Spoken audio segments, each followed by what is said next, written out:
We'll spot the similarity, Rita, between Victoria, your home state, and New Zealand, both run by hardcore left-wingers, both heading economically spiralling downwards, both indebted to China.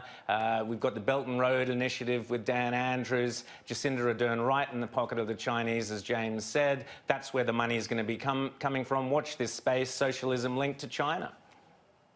Well, then why is Dan Andrews so upset that a few New Zealanders made their way down to Melbourne? Can we have a look at this tantrum he threw yesterday?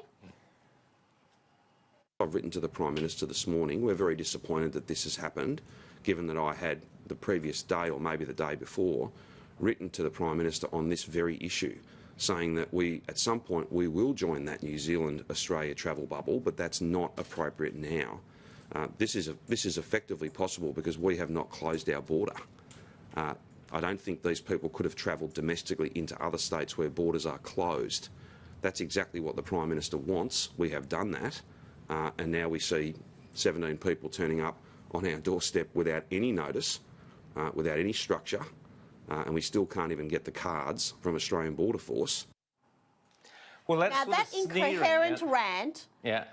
Absolutely ridiculous. One, anyone can come into Victoria. People can't leave Victoria, but people can come in here. If you leave, you've got to go into quarantine. So these people coming in here have done nothing wrong. Victoria was advised about precisely what was happening. Brett Sutton was in the meeting. I don't know how he forgot what he was told, but he stood there and went off about the federal government and Border Force needing to get their act together when they have done absolutely nothing wrong. And yet the media contingent sitting there, Peta Credlin wasn't in attendance, just let him get away with it. And they just asked him softball question after question. They didn't even ask him about the story The Age tried to bury in their paper about, again, Brett Sutton possibly misleading the hotel quarantine inquiry. Now, this inquiry may not be a judicial inquiry, it may not be a royal commission, but people who appear still give testimony under oath. So if you've gone there and you've misled or lied, it is a serious matter, and yet it seems to be not of interest to much of the media contingent.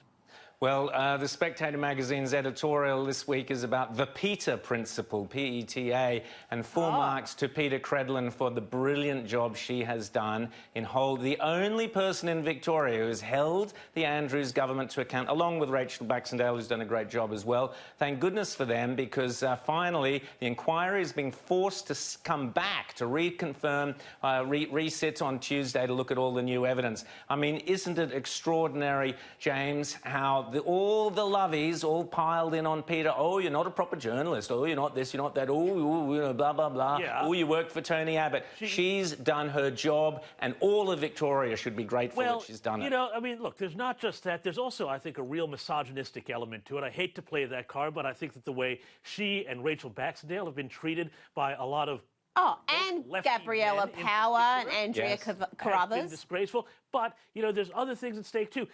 Is the new left position that you are not supposed to question your elected officials? What I am looking forward to are all the heartbroken columns in The Age and on the ABC website from everybody who was having all of those weird, sick fantasies about Brett Sutton and writing about them and talking about them and saying, oh, you've broken our heart. How could you have lied to us, Brett?